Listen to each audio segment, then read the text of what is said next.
Aqui não tem como, você vai sentir sempre alguma coisa. Apenas raiva. Joga no lixo esse relacionamento. Em março eu consegui bater o maior número de livros lidos que eu li em todos os meses, desde quando eu me tornei leitora. E esse mês eu consegui ler 11 livros, então hoje esse vídeo provavelmente vai ficar um pouquinho mais longo. Vou te contar um pouquinho sobre a sinopse de cada um deles e tentar te convencer a ler algum deles. Então eu já vou começar com 2 livros que eu não vou te dar tanta sinopse. São os livros de Harry Potter. Primeiro, Enigma do Príncipe, obviamente, e depois eu li Relíquias da Morte, e assim, não quero me estender tanto, principalmente por conta das polêmicas da autora, principalmente pelo fato de que não precisa eu te dar uma sinopse, porque atualmente eu acho que todas as pessoas do mundo já devem ter ouvido falar pelo menos alguma coisinha sobre. Eu li Harry Potter quando eu era muito pequenininha e tinha muitas coisas que eu não lembrava. Não tem o que fazer, gente. Esses 3 são os meus 3 melhores amigos da vida. Por mais que eles sejam apenas personagens de livro. Esse final aqui é o que choca todo mundo. Eu já sabia o que iria vir depois, mas mesmo assim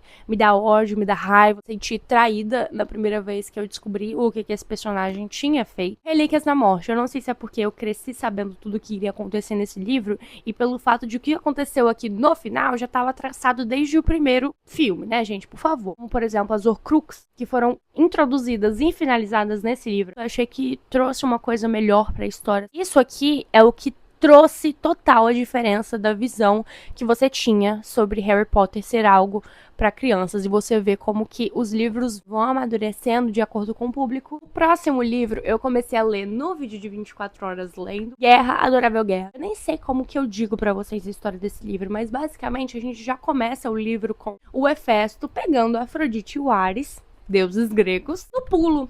A Afrodite é casada com o Hefesto e ele vê que a Afrodite está traindo ele com o Ares, e ele chega, fala pra ela: oi, me conta, que merda que você tá fazendo, por que você tá me traindo com esse cara? E ela falou: mas meus amores, eu não amo nenhum de vocês dois e nenhum de vocês dois me ama. Eu invejo os humanos pelo fato deles conseguirem amar, nunca vou ter isso. Que ela começa a falar: putz, vocês querem entender o que é o amor de verdade? Vou contar uma historinha pra vocês, meus amores. E ela começa a contar a história do James com a Hazel. O James, ele é um soldado que tá passando ali rapidamente pela cidade da Hazel. Eles têm uma paixão à primeira vista. E acaba que eles não conseguem nem sequer se beijar e muito menos se despedir, porque o James tem que ir antes do dia planejado pra guerra. E esse livro acontece no meio da Primeira Guerra Mundial. Então tem muita coisa aqui que eu achei muito interessante, porque foi muito bem ambientalizado e muitas coisas do contexto da época foram introduzidas muito bem nesse livro aqui. A Hazel, ela se candidata pra ir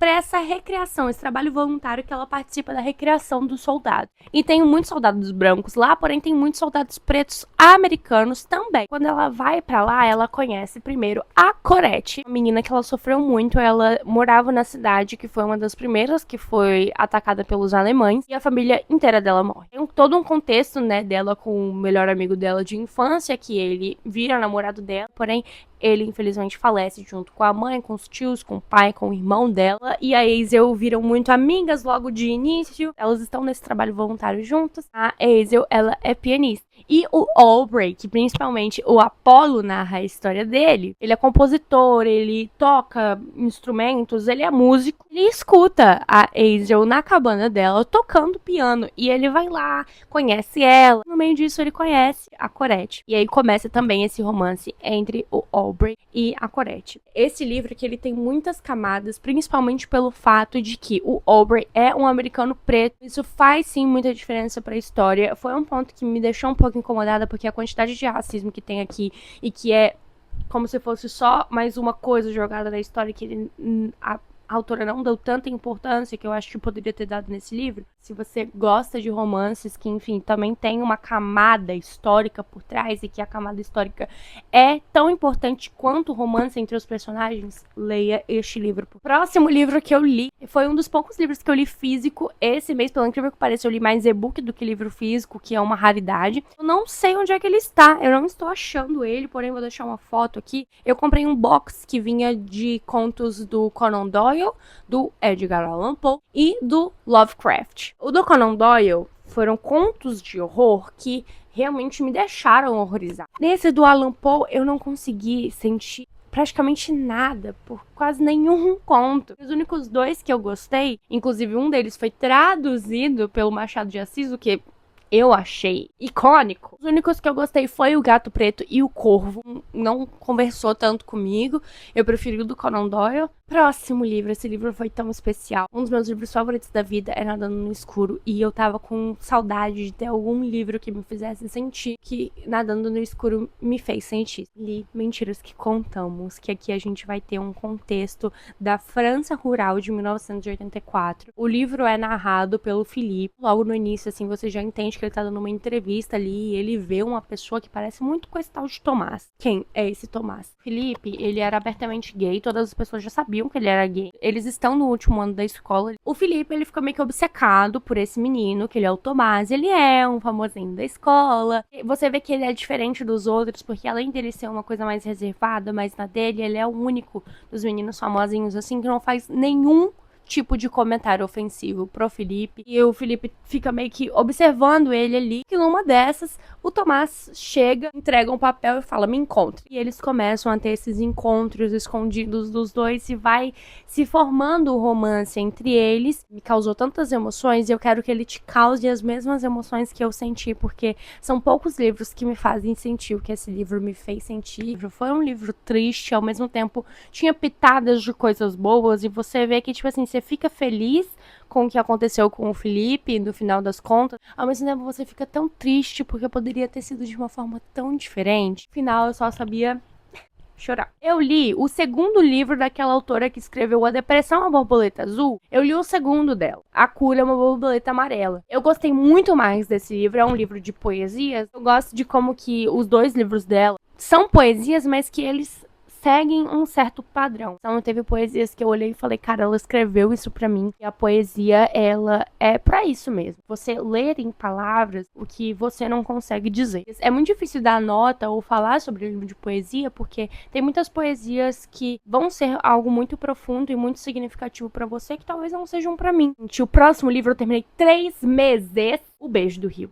Não porque ele seja um livro ruim. Aqui a gente vai ter a história do Daniel, que ele é um repórter na revista Vozes, mora em São Paulo, mas antes ele morava em uma outra cidade, que agora eu não me lembro. O livro começa com uma peça de teatro, que é um reconto de Romeu e Julieta. Em vez de ser Romeu e Julieta, são 2 homens. E quando o Romeu tem que, de fato, tomar o veneno, ele morre. Deus, o que aconteceu? Só que esse caso ele é abafado. Só que este Romeu, ele é filho do apóstolo. Uma cidade que ela é muito religiosa e as pessoas são muito certinhas. E, meu amor, coisa boa não tem aí. Este Romeu, a gente descobre que era o melhor amigo do Daniel quando eles eram crianças. Daniel, ele não queria se batizar. Quando ele não quer se batizar, falam que tem um demônio no corpo dele, que eles têm que fazer um exorcismo. E depois de tudo que acontece na vida dele, ele tem meio que um apagão. Um belo dia, ele está tranquilo em São Paulo, vivendo a vida dele. E vem a tal da Jéssica, a esposa do Romeu, que agora está morto, falar, eu sei que ele não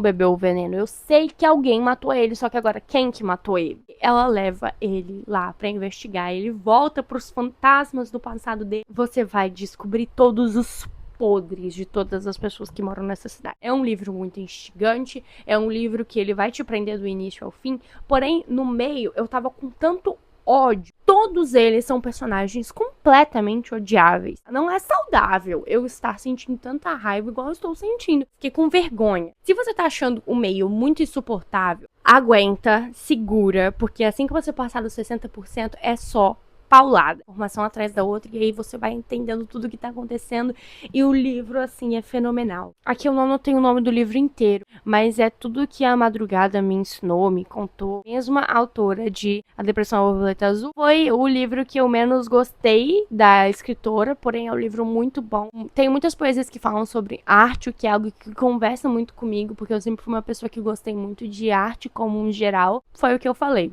Poesia é coisa de pessoa para pessoa. Próxima leitura. As Viúvas Passam Bem. E eu tenho certeza de que depois de Humor dos Ventos Vivantes, esse é o livro da maior fofoca. A gente tem uma história que ela é narrada por essa menina que eu esqueci o nome dela. Ainda fala que ela não é uma narradora muito confiável, porque tudo isso aconteceu quando ela tinha 13 anos e que ela tá escrevendo tudo o que aconteceu em Recife nos anos 90 entre a Margarete e a Guiomar, não sei como é que fala. Esse livro é narrado, de fato, como se fosse uma grande fofoca, como se a sua amiga estivesse sentada com você num domingo à tarde falando o que aconteceu entre as vizinhas. Aqui, nessa vilazinha, elas se odeiam completamente porque os maridos dela se e elas são vizinhas de porta. A gente vai descobrir a história das duas, como que elas conheceram os maridos e como que chegou a esse ponto. E até hoje ninguém sabe o porquê que esses dois se mataram. Talvez tenha sido uma coletânea de fatos. A gente vai ver essas duas que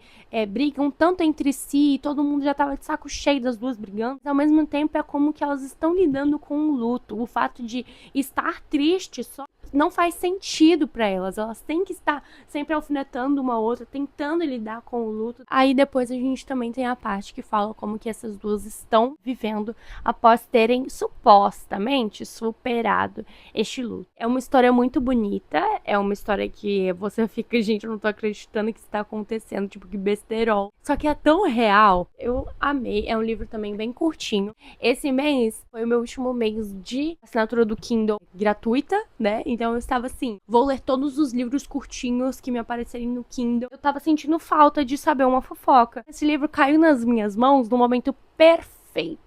Vamos pro próximo. Eu vou pra esse aqui, que foi o maior quentinho no meu coração. Foi um livro que, assim, mudou a minha perspectiva e me fez ser uma pessoa de fato melhor. A Inconveniente Loja de Conveniências. Eu fiquei tão triste que eu li esse livro no Kindle, porque eu queria ter esse livro nas minhas mãos. Eu não tenho palavras pra descrever o quanto que esse livro mexeu comigo e o quanto que ele significou tanta coisa pra mim. Eu falei, putz, eu vou ler porque deve ser um quentinho no coração. O quê? Além de um quentinho no coração, foi um livro que mais me deixou genuinamente feliz pelas pessoas e foi um livro que me deixou realmente triste.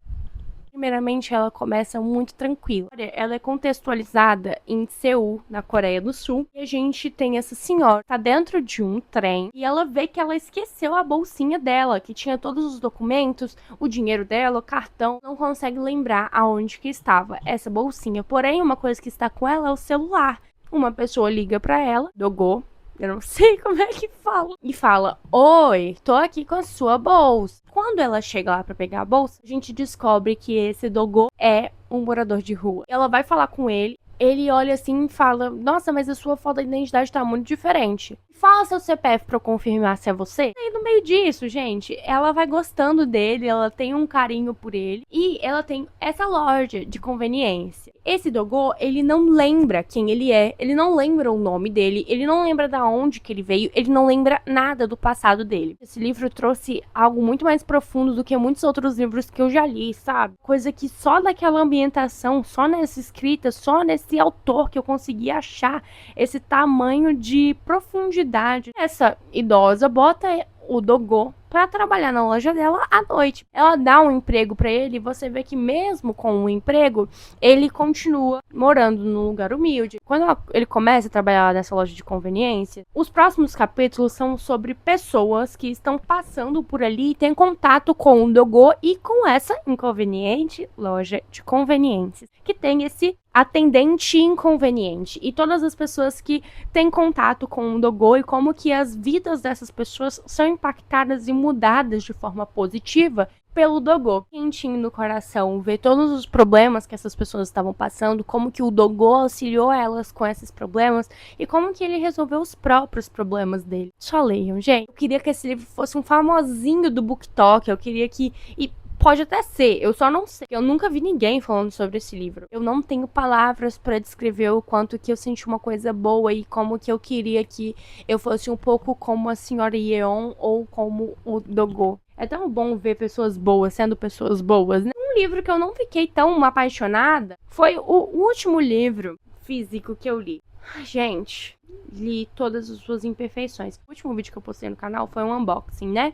Só que pra eu ir e voltar da faculdade, eu levo um livro só. E eu falei que os outros eu não tava com tanta vontade de levar, assim, porque eles ficam amassando, eles têm risco de sujar e tudo mais. Então eu peguei todas as suas imperfeições. Não foi nada do que eu tava planejando, porém, gente, pelo amor de Deus, essa foi a minha última chance pra Colleen Hoover. E eu acho que vai ser a penúltima, porque se alguém conseguir me vender um livro da Colleen Hoover bem, talvez eu dê mais uma chance. Então por isso que eu não tô falando que é o último. Completamente decepcionada com esse livro. Completamente decepcionada. Aqui aqui a gente tem Graham com a Kim. A Kim tá indo fazer uma surpresa pro namorado dela e quando ela chega na porta do namorado dela, ela vê que tem um homem parado lá e ela descobre que a namorada deste cara, vulgo Graham, e o namorado dela estão traindo os dois. Que eu fiquei tão puta. Eu vou falar sobre esse livro com spoilers, tá? Se caso você não quiser levar spoiler, basicamente é essa sinopse que eu vou te dar, porque é a única coisa que tem meio que pra saber. E o fato de que eles vão começar um romance entre eles. Mas, se você não quer levar spoiler, o vídeo acaba por aqui pra você. Então, muito obrigada por ter assistido. E agora eu vou continuar só com o pessoal que não se importa de pegar spoiler ou que não vai ler o livro mesmo, não se importa. Eles realmente vão começar um romance entre eles. Gente, pelo amor de Deus, ele passa no tempo atual e no tempo que eles estavam começando a ficar juntos. Você me bota um livro que os dois personagens estão traumatizados romanticamente pelo fato de que os dois foram traídos. Você vai me dizer que este cara, que é bonzinho, que é perfeito, que ele é um amor, que ele faz de tudo pela Kim, ele também vai trair ela? E que ele vai dar a solução de que pra consertar o relacionamento deles, que ela ficou completamente destroçada pelo fato de que ela não consegue realizar o sonho dela, que é ter bastante filhos com esse cara, que ele vai chegar pra ela depois de ter traído ela e fala: por que a gente nunca pensou em ter um cachorro? Eu fiquei tão revoltada. Só que eu fiquei mais puta ainda pelo fato de que a Colleen Hoover olha pra essa traição e ela acha que vai ser, nossa, completamente ok se a Kim perdoar o Graham e ficar com ele pra todo sempre com a cachorro junto. Eles vão ficar juntos e vão esquecer que teve uma traição. Gente, o livro tava realmente bom. É um livro que fala sobre como superar as tristezas da vida e como nem todos os seus sonhos vão se realizar. Pelo amor de Deus, se você vai tratar como se a traição nunca tivesse existido, tipo, a Kim descobre a traição e dá 3 páginas ela já esquece que isso aconteceu e que ela acha que o problema no casamento dela é o fato dela ser infértil e ela não conseguir ter um filho. Acha que a culpa é inteiramente dela. Ela lê cartas dele falando que ama ela e ela esquece. Não é comentada mais a traição. Se ela ia botar como se não fosse nada a traição do Graham, então por que botou ele pra trair ela? Eles poderiam só ter terminado ou ela ter falado que queria o divórcio. Se ela tivesse falado: eu quero me divorciar com você, seria um estopim pra merda maior do que ele ter traído ela. Não faz o menor sentido e eu fiquei muito brava. Se não fosse a traição, esse livro aqui seria muito bom. Eu iria vir aqui e ia falar: gente, a Colleen Hoover me surpreendeu porque esse livro é muito bom. Mas, gente, simplesmente não tem como você lidar como se isso aqui não fosse nada. A mulher tá destroçada, ele também, ele tá muito mal porque ele tá perdendo o amor da vida dele. E você vai me dizer que esse cara vai ir pro escritório e vai pegar a mulher que trabalha com ele? Gente, por favor. No final de tudo ele vai falar: nossa, meu amor, mas por quê? Que a gente nunca pensou em ter um cachorro? Porque vocês não eram duas antas, agora vocês são. Não é culpa do Graham, não é culpa da Kim. É a culpa da Colleen Hoover que fez isso. Depois de tantos livros bons, depois de tantos livros que me fizeram chorar, que me fizeram feliz, que fizeram repensar a minha vida inteira, veio isso aqui e me deixou só apenas brava. Acabou com o meu dia, acabou com o meu mês, acabou com o meu ano. É isso. Muito obrigada pra você que assistiu até o final do vídeo. Eu espero que eu tenha te convencido a ler algum desses livros. Eu te convenço a ler, sim, todas as suas imperfeições, porque se você não tá sentindo nada com nenhum livro, lê esse aqui. Se você acha que todos os livros estão sendo os mesmos, lê esse aqui, porque ele vai te dar muito ódio e você vai perceber que você consegue sim sentir alguma coisa com algum livro, porque esse aqui testa a sua capacidade mental, o seu controle emocional de não sentir raiva de nenhum personagem. Aqui não tem como, você vai sentir sempre alguma coisa. Só apenas raiva. E talvez algumas coisas fofinhas, porque eles realmente são fofos. A partir dos 60% do livro, joga no lixo esse relacionamento. Muito obrigada pra quem assistiu até o final. Espero que vocês tenham sido convencidos de ler algum livro. Foram uns livros muito bons, eu tô muito feliz por eu ter conseguido ler essa quantidade de livros. E, gente, é totalmente fora da minha realidade, tá? Ter lido 11 livros. Totalmente fora da minha realidade. Foi algo que, assim, eu realmente li livros mais curtinhos, porque se eu tivesse lido todos os livros com essa grossura aqui, eu não teria conseguido ler 11 livros, porque não tem como. Eu não leio nem rápido, nem tenho tanto tempo, né? Porque afinal eu trabalho e eu faço faculdade. Totalmente fora da minha realidade eu ter lido essa quantidade de livros, tá, gente? Então não se compare, porque em janeiro eu li 3. Isso, se inscreve no canal, deixa o seu like. Muito obrigada por terem me acompanhado aqui surtando mais uma vez e sendo muito feliz com a literatura. Isso, meus amores. Tchau!